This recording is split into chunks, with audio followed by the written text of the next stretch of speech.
The Boston Celtics, their over-under is 58.5. That is a large number, but they won 64 last year. We're expected to win 66. They won the NBA title last year.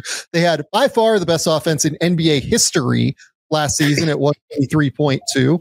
That was like multiple points better than the second best team in the league last season, Indiana, who I believe also may have set a record for offensive efficiency if Boston didn't exist.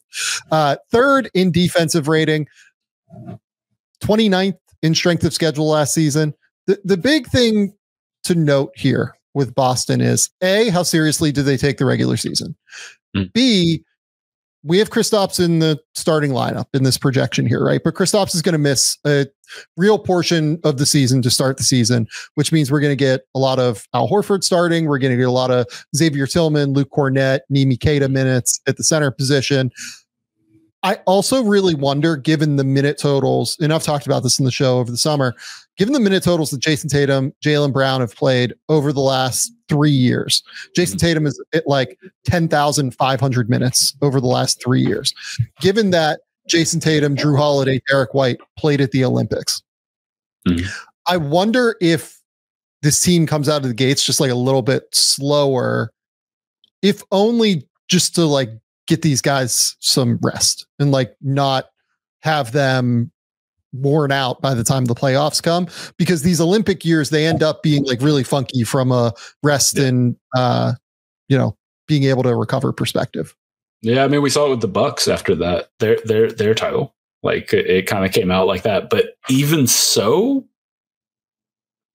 I think I lean over on Boston, man. Like you talk about like the depth.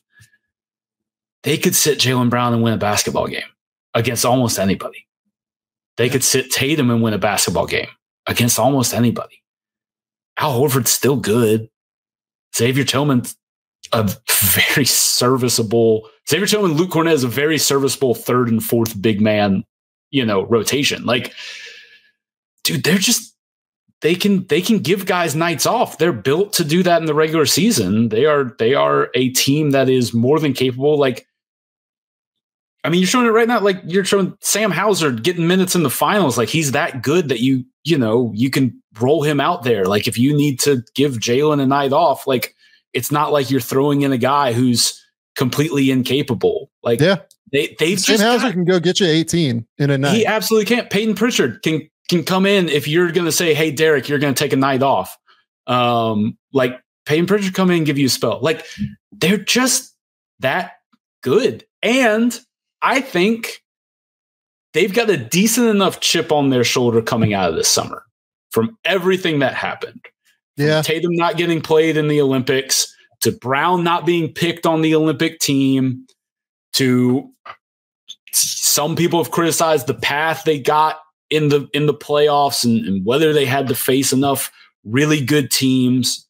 There is enough of a chip that I think Joe Mazzulla, who is fantastic at motivation, clearly. Yeah. And maybe like a genuine crazy person. A legitimate psychopath in like the best way you want a coach to be a psychopath. Because you have to be. Like in the words of JJ Redick, we're all sickos. Like you have to be a coach. I think he's one of the best kinds. I still go over here. Like, I don't know if I want to like hammer it, but I would be close to giving it out. I understand all the things you're saying, but like this team's still the best team in the league. Yeah. Like this is still 58.5 is like right around. It's like a perfect number to me because I do think that there will be some slight drop off is where I'm at in terms of the regular season, just because they don't have to like go nuts. But here's the other thing. And I mentioned this yesterday.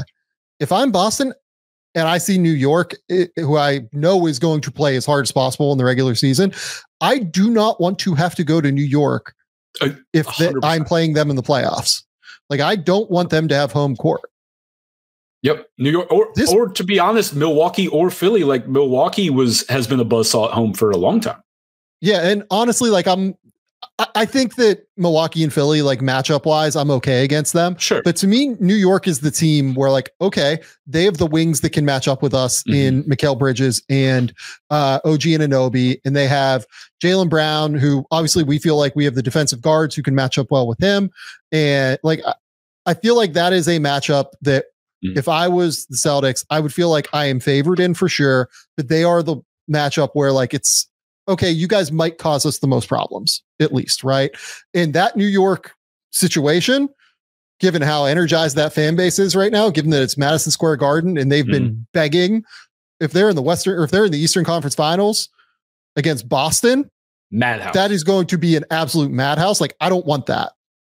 Well, and we saw. I think that they're going to have to take this a little bit. Like, I think that even though Kristaps is hurt, and even though Al Horford is 38 years old, and even though Drew Holiday is 35, like they're going to have to go a little, like they have to get these guys going and not give them as much rest maybe as you would like to. But I think there's a chance that they could still just decide, you know what, fuck it. We're the best team. We're just going to say, even if we're the 2 seed, we're okay. I mean, we saw last year, Denver tried to do it. Like we saw that a team that has won a title with home court advantage and felt like that was energizing for them and felt like that was important, which Denver certainly did. And it probably hurt Denver's chances doing it. But we've seen that a team will push down the stretch. Yeah. Thinking that's important. Like we have literally last year, we saw it. So I would not be surprised if Boston did the same thing. I think I'm with you that, look, I think 58.5 is a little too low. This was like a historically good team last year. And they didn't lose anybody. Yeah, that's the thing. Like, I'm at the point where I would say I lean over. I would not quite give this out, if only just because I want to know more about how they go about like getting their guys rest and how they deal with Kristaps' injury early in the season, everything like that. But to me, 58 is like, given what this team was last year, like a little bit too disrespectful to me based off of what we've seen.